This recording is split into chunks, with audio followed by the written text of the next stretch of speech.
پاکستان کے نئے chief justice Umar Ata Bandial کا بارچ اور بینچ کے سامنے پہلا خطاب لائق تبصرہ ہے۔ ان کا ماننا ہے کہ میڈیا کو عدالتی فیصلوں پر تنقید کا حق حاصل ہے، لیکن حکومت وقت کو اسے ججوں کو بدنام کرنے اور سکینڈلائز کرنے سے روکنا چاہیے۔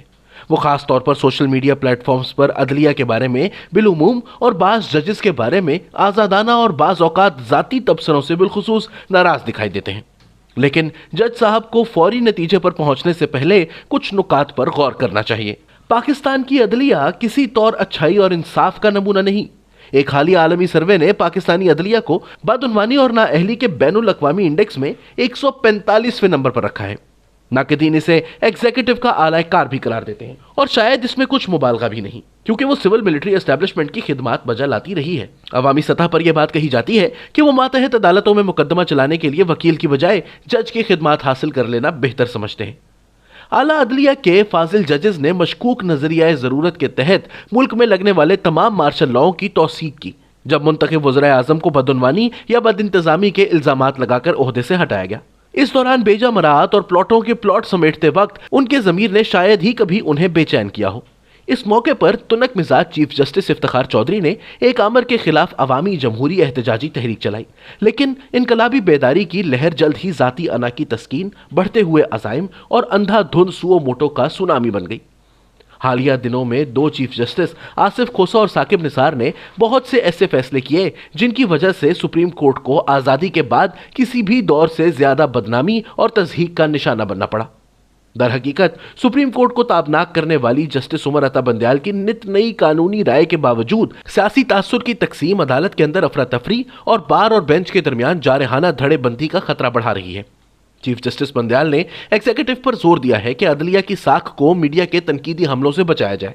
یہ دو وجوہ کی بنیاد پر معاملات درست کرنے کی غلط کوشش ہے۔ یہ بات اکثر کی جاتی ہے، لیکن میں یہاں ایک بار پھر سے اسے دہرانا چاہتا ہوں کہ جج حضرات اپنا دفاع دیانتداری اور اپنے درست فیصلوں کی طاقت سے کرتے ہیں، نہ کہ ایگزیکٹو حکم ناموں کے ذریعے۔ آج کے دور میں ان سے توقع کی جاتی ہے کہ وہ غریب اور پسماندہ افراد کے مفادات کا تحفظ کریں۔ ان طبقات کو انصاف اور داد رسی کی فوری ضرورت ہے، نہ کہ گدلی اشرافیہ کو جو خود ہی قانون بناتی اور توڑتی ہے۔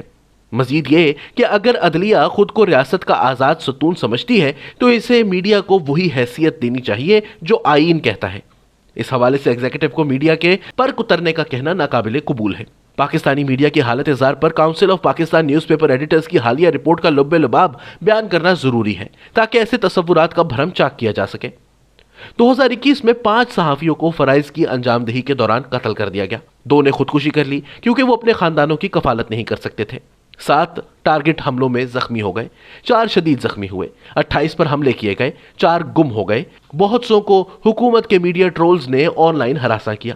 10 پر FIR کٹوائی گئیں اور انہیں پولیس سٹیشنز میں لے جایا گیا۔ Media houses, T V channels کو زبردستی بند کیا گیا، انہیں پیمرا کی طرف سے نوٹس بھجوائے اور بھاری جرمانے کیے گئے اور خبریں سینسر کرنے پر مجبور کیا گیا۔ کئی ایک صحافی پاکستان سے فرار ہونے پر مجبور ہوئے، ان میں سے 2 کا تعاقب کر کے بیرون ملک جان سے مار دیا گیا، جبکہ ایک کا کانٹریکٹ ابھی فعال ہے جو قاتلانہ حملے سے بال بال بچا ہے۔ ان حالات کو دیکھتے ہوئے ممکن ہے کہ محترم چیف جسٹس اپنے تصورات پر نظر ثانی کرنا چاہیں کہ حکومت یا اسٹیبلشمنٹ کو کیچڑ اچھالنے اور اختلاف کرنے والوں کی زبان بند کر دینی چاہیے۔ جسٹس بندیال بہت پریشان کن حالات میں ملک کی اعلیٰ عدلیہ کا اعلیٰ ترین منصب سنبھال رہے ہیں۔ اب تک عدلیہ نے کھل کر عمران خان کا تحفظ کیا ہے۔ اس کے فیصلوں سے موجودہ وزیر اعظم کی حمایت کا تاثر مضبوط ہوا ہے۔ اس کی ایک وجہ تو شریف اور بھٹو خاندانوں کی بدعنوانی کا پھیلایا ہوا تاثر ہے، ایک وجہ پیپلز پارٹی اور مسلم لیگ نون کی باریاں لینے کا فسانہ ہے، اور ایک وجہ یہ ہے کہ شاید مسٹر کلین سے بھرپور امید لگا لی گئی تھی کہ وہ نیا پاکستان تعمیر کرتے ہوئے تمام وعدے پورے کر دیں گے۔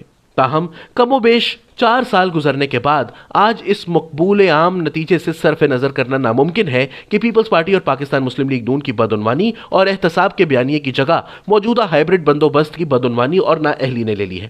اس کی وجہ سے عمران خان کے حامیوں کے نزدیک ان کی چمک ماند پڑ چکی ہے اور ان کے ناقدین کے نزدیک ان کے چہرے سے مزید نقاب اتر گیا ہے۔